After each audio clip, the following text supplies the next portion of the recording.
Hello everybody, Average Gamer here. Welcome to a quick little video. So, as you guys know, a little while ago, I think it was back in mid-January, maybe end of December. No, yeah, it was beginning of mid to beginning of January. I think the second week of January.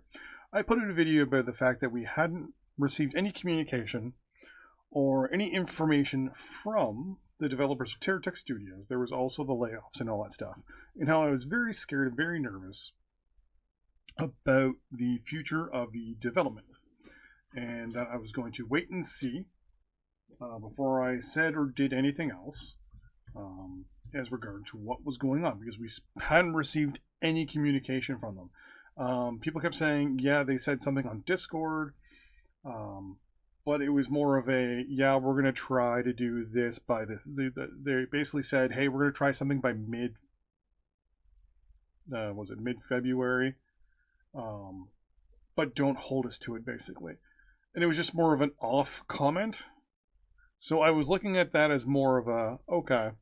So basically what you're telling us is we may or may not have a patch in February.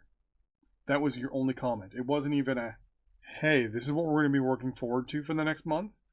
Or even, hey, this is what we're doing. Or even just a generic update saying, hey, everybody, blah, blah, blah. It was basically one little comment on Discord until today.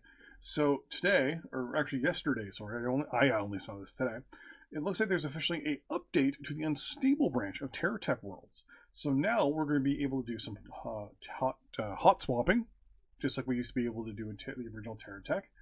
They're going to be changing the onboarding, so now you're going to be able to, from the looks of it, turn off all the annoying pop-ups. Like, you know, the pop-up that constantly tells you things that are never going away at the bottom of the screen. They're going to be setting up fire groups and fire chain. I don't understand what the channels parts are, so we'll have to see with that. They've also set up the swamp progression and the bastion for the swamp, which is nice. Kind of continuing on. The bastion is... oh, geez, I'm trying to remember where.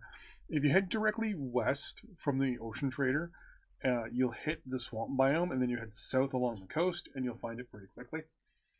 They're doing some power updates. They added in a hydroponic structure, which is interesting.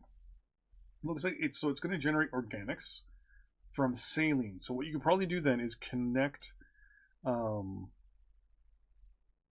extractor to extract the saline from the ocean, put it in the canisters, send it over to this hydroponics building, which will then, I guess, over time produce organics. I hope it looks like a greenhouse. It'd be interesting. Fuel generators on the power grid will now activate at once. Okay. They'll share the work evenly between them, so I'm assuming it's more of a... if you're only using, say... I don't know, maybe you're smelting some ore or something. Instead of all of them to just put outputting 100%, it looks like they'll all output, say if you have, 4 of them, each of them will do 25% of the load, I'm assuming. Diesel generators apparently will take the majority of the load from the looks of it, which is interesting. Power cells are going to be very balanced, though I thought they were broken completely. They're going to change there's going to be a smaller charge rate, the amount of power they can pull from the system. Okay, so it looks like they'll pull a small amount, store it, and then discharge it. So the discharge rate increases as the size grows. Don't know what that means. I'm wondering if it's the size of the power cell, because I think there's 3 size power cells. These rates can be seen in the structure description. Okay. Max store power has been changed to reflect the new structure balance. Okay. Power cells will pull from power systems based on their charge rate, regardless of the source of power. So basically, they'll just pull it no matter what. So scanners have now been changed. So no longer is it the better scanner you get. It just finds everything. It now looks like the scanners are actually going to be locked to the biome. So it looks like Mark 1 will only show resources that are in the forest. Mark 3 will only do the swamp. Mark 4 will do the polar region only. Mark 5 will do the desert only. And then Mark 2 doesn't work right now, but it looks like it's going to do the ocean, which will be interesting. Maybe we would be able to do kind of like how you can do miners in TerraTech. Hopefully we can have like maybe ocean deep sea mining. So actually have like the big mining veins of unlimited resources in the ocean maybe. That would be interesting because then you could fly around and collect your resources from the ocean. Oil can now be found with scanners 3, 4, and 5. Okay. There's now some new buildings. We've got railings, posts, panels, fins, large windows, and a rugged light. Okay, so they're adding more buildings, even though right now that's not really that important, but whatever. There's some game balancing. So they reduced the extractor power needs, increased organics and synth-coal power generation. That's nice. Reduced crafting recipe for girder structures, only to 1 iron. That's not so bad. So it looks like this is the one that I'm gonna have to test on my own.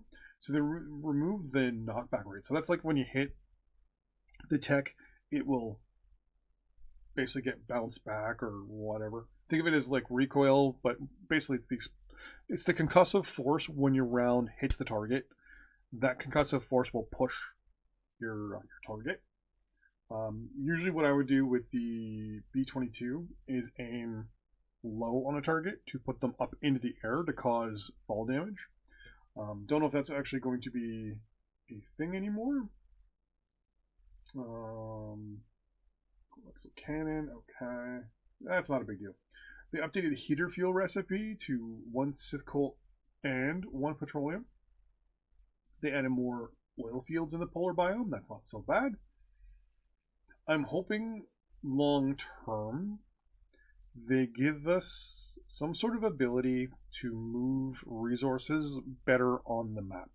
So for example, for oil, you right now would have to set up multiple different little oil things and go from A to B to C to D to pick up your oil. I'm hoping that they set up a way that we can move our resources around a little bit better. Yes, we have the pipes, but if you're moving something from a very far distance to across a map, that really isn't going to work all that great.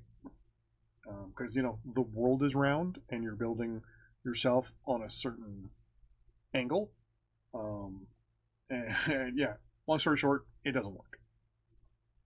Increased temperature for the thermal areas in the polar area, so you can go without heaters at night or even during the day. When the storms are blowing, that's nice. So you have like little pockets of safety in the polar area. Really didn't need them.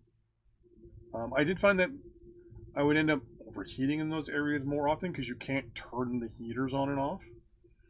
Tactical axle is now correctly discounts for the reactor load of attached wheels. Interesting.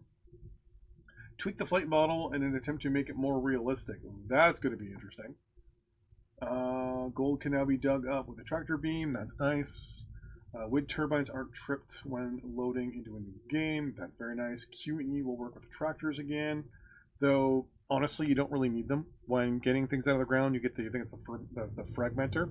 You just place it over the location of the stuff, and you just dig everything out. Fix keybinds randomly switching.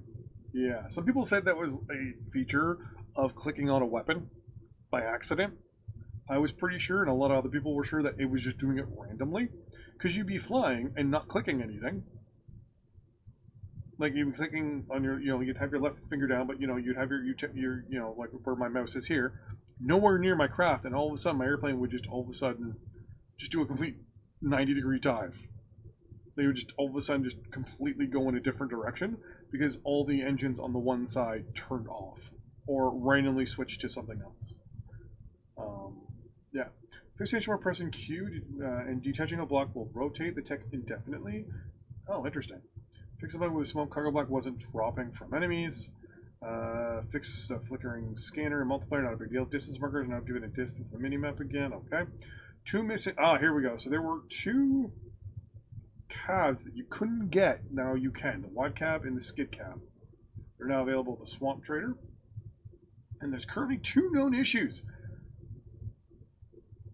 Right now, there is a thing stopping you from being able to mine under traders and just what?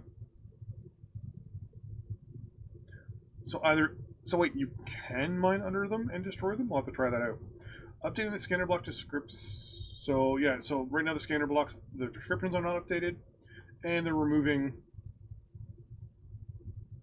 the purified tantalum from the delivery mission on the launch pad. Okay, let's see what people are saying here. Would it require a restart? Probably not. I thought the game was abandoned, you know.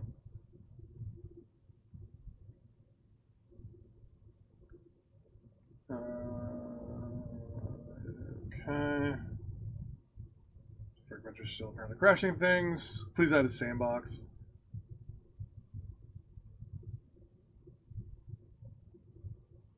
Let's see. Still, yeah. Mood efficiency on cabs, decrease cab reactor limits. And higher cost. So people are saying is reduce basically the reactor cost for wheels and weapons.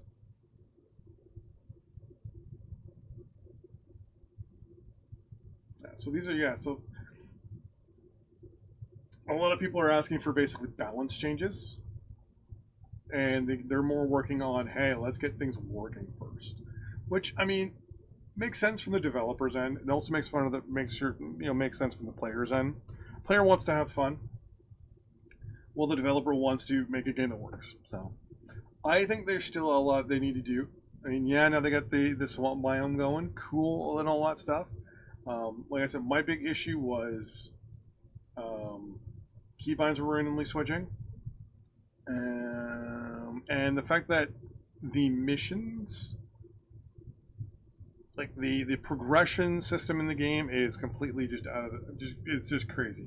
I do like the fact now that they're getting rid of the snapshot module, but that means you're going to be having one base. It kind of feels like they're trying to get you to have one base and one base only, which to me means you need a better way, or I need a better way, to move resources around from one location to another.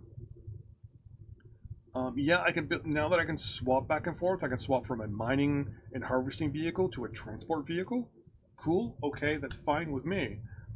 My big issue there is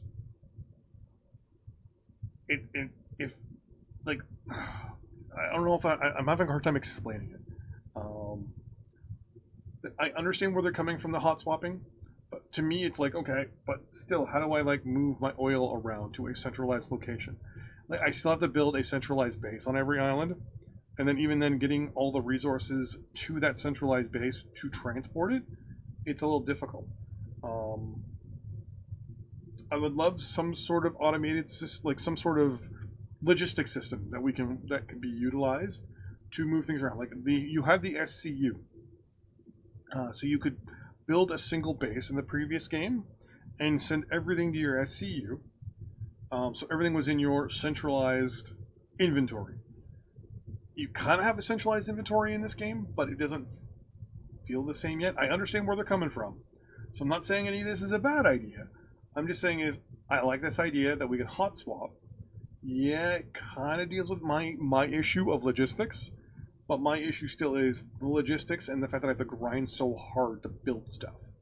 And of course, obviously, the way to unlock things, still pain in the butt. But yeah, so there you go. So there's a patch update to the Unstable branch. I'm going to assume we'll see another patch in about 5 or 6 days, if not within a week. So maybe Thursday or Friday of next week. And hopefully we get a little bit more information instead of just random things like this. Hopefully, fingers crossed. But at least, hey, it's something. So thanks for watching. Really appreciate you. And I'll see you in the hey, there it is right there. I think that's the organic thing there. Hopefully, fingers crossed. I'm gonna probably hop in and try and run around and try to figure some stuff out. That mind, thanks for watching. I really appreciate you, and I'll see you next time. Bye-bye.